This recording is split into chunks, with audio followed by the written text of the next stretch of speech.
Minha irmã disse no casamento dela: fica perto da parede, você não está nas fotos oficiais da família.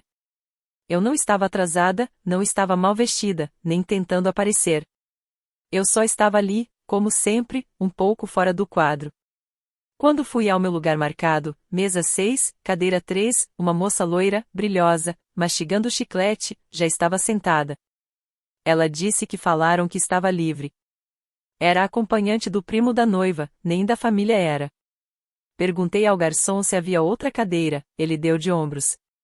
Fiquei perto da saída, segurando minha bolsa. Então ouvi meu pai atrás de mim dizer: nem sei por que a Maia está aqui. Ela sempre pesa, estraga tudo, não se encaixa. Eu disse para Sara não convidar. Ele falou isso em voz alta, no meio de todos, como se fosse normal. Eu não chorei, não respondi, não tentei me defender. Só fui até a mesa de presentes, peguei meu envelope com o cheque de $1000 que demorei 6 meses para juntar, guardei na bolsa e fui embora. Pessoas olharam, mas eu não parei. Antes de sair disse: não se preocupem, não vou estragar mais nada. Depois sumi. O que veio nos dias e semanas seguintes desmontaria a imagem que eles tentaram proteger, porque esqueceram de um detalhe: eles criaram a filha calada. E calada não quer dizer fraca. Por muito tempo achei que havia algo errado comigo. Quando sua própria família te faz sentir um peso, você começa a acreditar que é invisível, errada, emocional demais, estranha demais. Minha irmã Sara era a filha perfeita, sempre elogiada, sempre com os prêmios, os papéis principais na escola, as cartas de faculdade.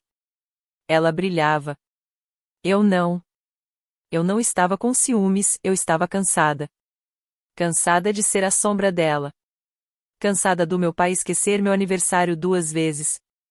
Cansada da minha mãe dizer para de pensar demais quando eu chorava sozinha no quarto depois de ser deixada de fora.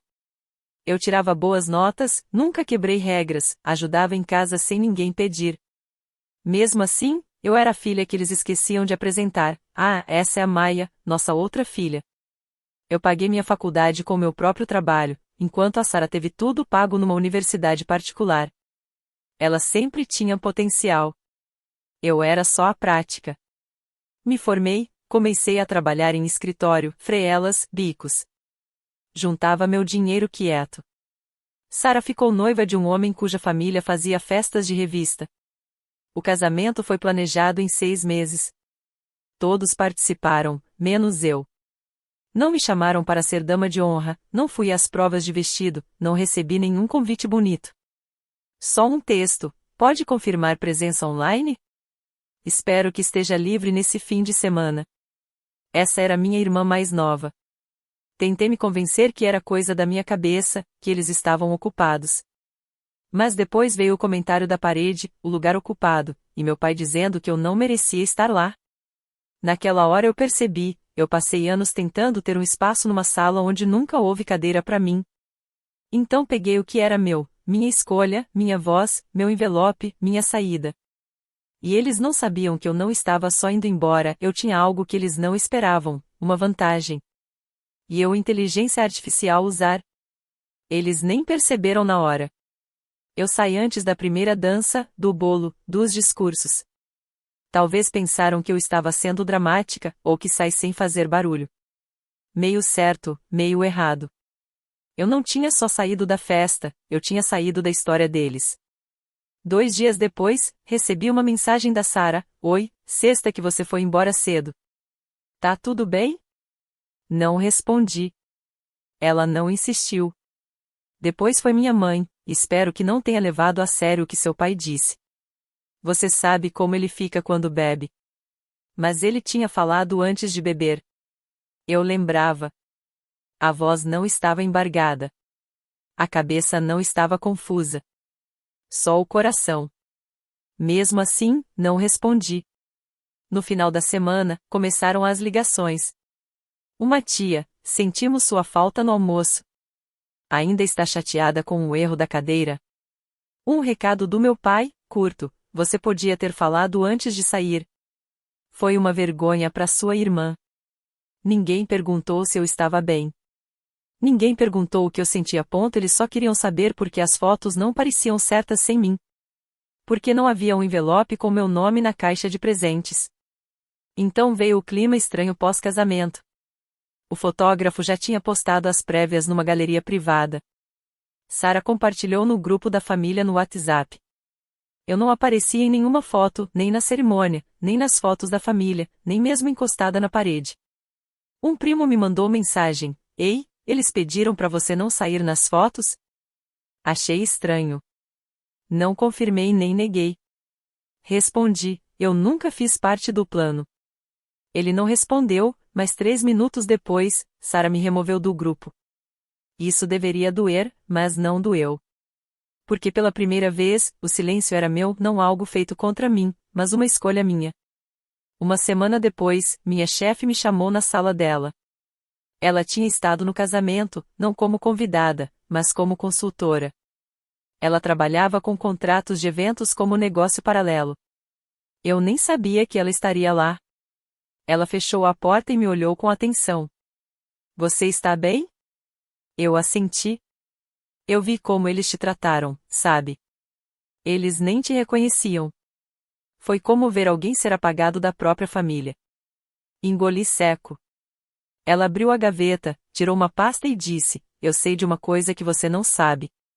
Eles não são só cruéis, são descuidados. Se você quiser, pode fazer algo com isso. Abri a pasta, e o que cesta mudou tudo. Dentro havia 2 documentos, ambos assinados, legais e diretamente ligados ao casamento.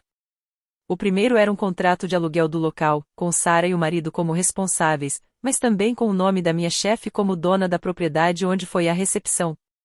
Ela não só organizou o evento, ela era a dona do espaço. O segundo era um contrato de serviços privados, mostrando que todos os fornecedores, buffet, DJ, fotógrafo, estacionamento, haviam sido pagos numa fatura única. E adivinha quem aparecia como patrocinador do evento? Eu. Ou mais especificamente, o fundo de presentes corporativo que eu gerenciava no trabalho, um fundo que eu podia usar em ocasiões especiais desde que gerasse visibilidade de marca e boa imagem pública. Minha chefe tinha arrumado tudo como um favor. Ela se ofereceu para cobrir o custo do local e dos serviços básicos em meu nome, desde que eu não usasse dinheiro pessoal, e minha família aceitou os termos de divulgação. Eles assinaram. E ao fazer isso, sem saber, me tornaram a principal responsável financeira do casamento.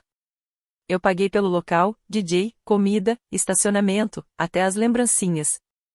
O envelope que peguei da mesa foi a coisa menos importante que levei daquele dia.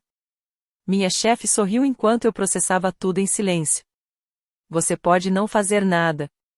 Só ir e embora. Mas se quiser cobrar a luz, eu te apoio legalmente. Perguntei, legalmente, socialmente, pessoalmente, em silêncio? Ela não me pressionava. Estava me devolvendo a caneta. E pela primeira vez na vida, eu não queria só um fechamento. Eu queria que eles entendessem como é ser apagada, excluída, esquecida. Naquela noite, revi todos os contratos, o documento assinado dizendo que o patrocínio do evento tinha que ser reconhecido em todo o conteúdo publicado, a fatura mostrando que o local foi cobrado na minha conta de trabalho com minha assinatura como responsável, o contrato do buffet listando meus pedidos especiais de comida que nunca foram servidos no casamento. Tudo batia. Eles não só me humilharam, eles quebraram um contrato de negócio. E pela primeira vez em anos, eu tinha algo que eles não podiam ignorar, menosprezar ou dizer que era coisa da minha cabeça, prova. No dia seguinte, fiz uma lista. Retirar os fundos da empresa. Notificar os fornecedores sobre a quebra de contrato. Mandar um e-mail para Sara e o marido sobre os termos que eles ignoraram. Mas não fiz nada no impulso. Sem ameaças, sem gritos, sem postagens na internet. Só um e-mail limpo, educado, com todos os documentos anexados e uma frase final: considerem este aviso de que o silêncio que vocês me deram agora foi devolvido com juros. Eles não responderam na hora. O e-mail ficou 3 dias sem abrir no nome da Sara, mas eu vi que o marido dela leu. Eu não esperava um obrigado, esperava choque. E foi o que aconteceu. No 4º dia, meu celular tocou. Número bloqueado, direto na secretária eletrônica. Maia, aqui é seu pai. Que palhaçada é essa sobre o local? Sua irmã disse que você está fazendo exigências como se fosse advogada. Não sei que cena você está tentando fazer, mas não tem graça. Você está passando vergonha. Já chega. Eu sorri, porque eles ainda não entendiam. Achavam que era pessoal. Não percebiam que tinham violado um contrato. O DJ já tinha me procurado perguntando por que o patrocinador tinha cancelado a permissão dos direitos digitais. A fotógrafa me mandou um e-mail dizendo que não podia publicar nenhuma foto do casamento sem autorização do responsável principal do evento.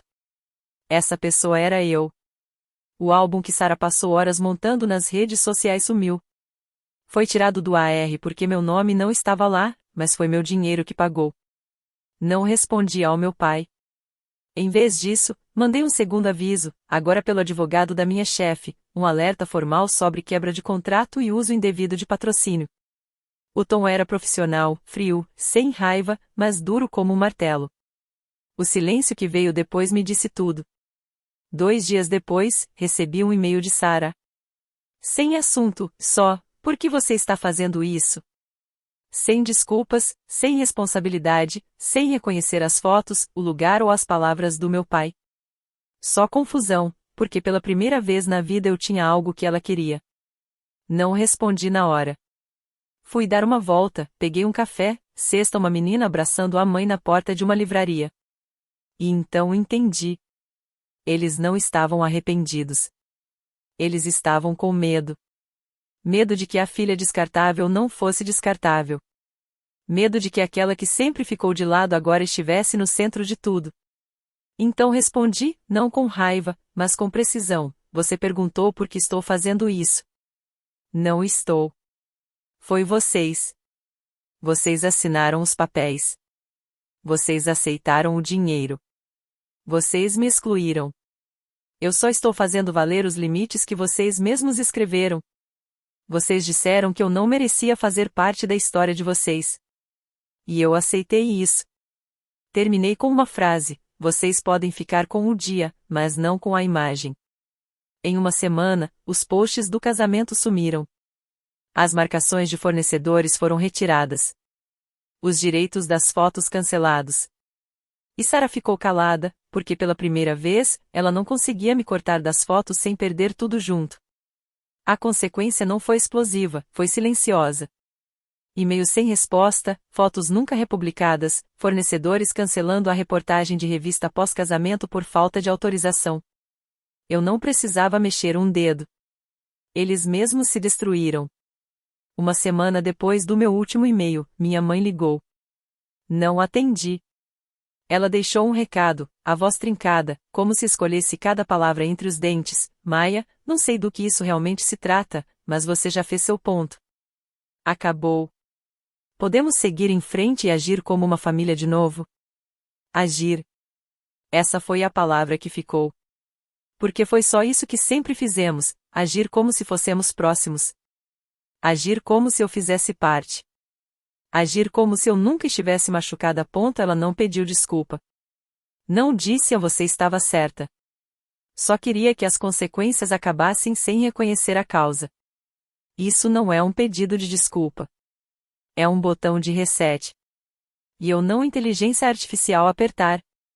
Pelo que ouvi do meu primo, o único que me ligou quietinho para dizer tenho orgulho de você, Sarah estava em modo de controle de danos. Ela vive dizendo que a Maia exagerou, ele disse. Mas ela sabe. Todo mundo sabe. Ela te humilhou e agora está tentando virar o jogo. Um dos fornecedores até já tinha deixado um comentário num fórum fechado da área. Família da noiva desrespeitou o patrocinador. Contratos ignorados. Péssima comunicação. Não trabalharia de novo. Eles acharam que eu era descartável. Mas no fim, eu era a peça que eles não conseguiam tirar sem abrir um buraco na base. Eles tinham planejado um brunch pós-casamento com amigos da mídia local. Influenciadores pequenos que Sarah tentava agradar há meses, esperando um artigo de estilo de vida, uma mini matéria, hashtags, marcações. Mas quando a imprensa descobriu que os contratos com os fornecedores estavam em discussão, pularam fora. Sem história, sem fotos, sem buzz. Só um brunch sem graça, com muita comida sobrando e uma família sentada em silêncio, se perguntando como a menina que eles mandaram ficar encostada na parede conseguiu puxar o cabo de energia do sonho deles. Eu não contei para ninguém o que aconteceu. Não postei nada. Não me gabei. Nem falei com amigos, a não ser quando perguntavam. Porque isso não era vingança. Era a restauração do meu valor, dos meus limites, da verdade de que eu tinha importância mesmo se eles nunca vissem. Eles achavam que silêncio era fraqueza. Mas o silêncio na mão certa é destrutivo. Eu não planejei mudar minha vida depois do casamento. Mas quando você para de se encolher, é difícil voltar atrás. O silêncio que eu entrei virou espaço. E o espaço virou algo que eu nunca tinha tido antes, liberdade. Nunca mais andar pisando em ovos com telefonemas. Nunca mais jantares estranhos fingindo que éramos algo que não éramos. Nunca mais feridas invisíveis de pessoas que sorriam com a boca, mas machucavam com o silêncio. Investi o dinheiro do presente de casamento.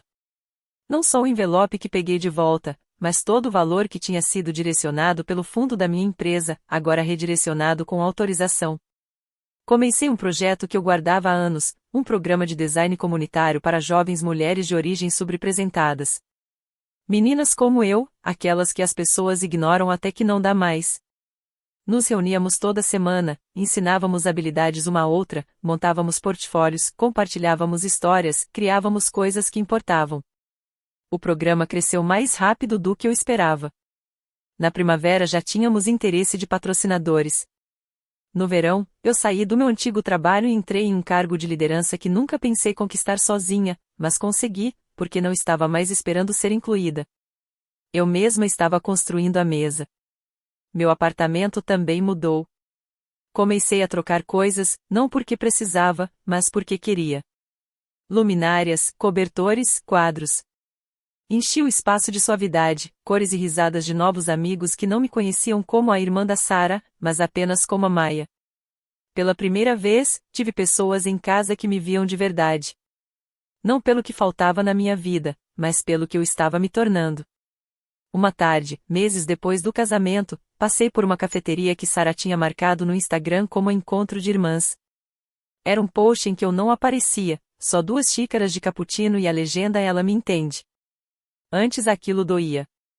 Agora passei sem olhar para dentro, porque eu não precisava mais daquela história. Eu tinha a minha. As pessoas acham que crescer é vencer, mas para mim significava não precisar mais de placar nenhum. Significava acordar sem checar se estavam falando de mim, sem pensar se eu seria convidada, sem me perguntar se eu era suficiente. Eu era. Eu sou. E aquela versão de mim que ficava no canto, de cabeça baixa, esperando alguém dizer "vem com a gente", não existe mais. Hoje sou uma mulher que leva a própria cadeira ou vai embora se não tiverem feito uma para ela. Ainda tenho o vestido que usei no casamento. Ele está no fundo do armário, limpo e intacto desde aquele dia. Não porque eu não consigo desapegar, mas porque ele me lembra tudo que aprendi. Como foi estar em um lugar onde ninguém guardou um assento para mim. Como foi ouvir meu próprio pai dizer que eu não merecia estar ali. Como foi sair sem levantar a voz, sem fazer cena, sem pedir para ninguém me acompanhar. Esse vestido não é uma cicatriz. É um marco. A linha silenciosa entre a versão de mim que esperava convite e a mulher que finalmente saiu pela porta. Às vezes me perguntam se eu voltei a ter contato com minha família. Não, não de verdade. Eles nunca pediram desculpas. Nunca disseram que estavam errados. Nunca perguntaram como aquele dia foi para mim. Eles não queriam entender. Queriam restauração sem reflexão. E eu não ia dar isso. Porque perdão não é devolver acesso. É escolher a si mesma por inteiro, mesmo que isso signifique seguir em frente sozinha. Eu criei mais vida nesses meses do que em todos os anos em que passei me encolhendo. Comecei a falar em pequenas conferências, publiquei um texto sobre invisibilidade emocional que viralizou sem esperar, ajudei uma das minhas alunas de design a conseguir uma bolsa de estudos integral. O cartão de agradecimento dela está colado na minha geladeira. Ela escreveu: "Obrigada por não pedir que eu fosse pequena." Quando li isso, soube que tinha quebrado o ciclo, porque tentaram me convencer de que meu lugar era encostada na parede.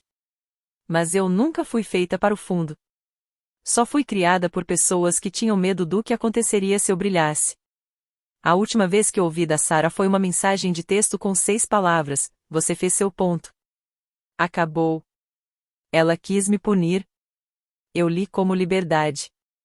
Porque o que eles nunca entenderam é que eu não estava tentando provar nada para eles. Eu estava provando para mim mesma que não precisava do lugar deles, da luz deles, da aprovação deles. Eu não precisava de uma família que só lembrava de mim quando queria uma foto bonita.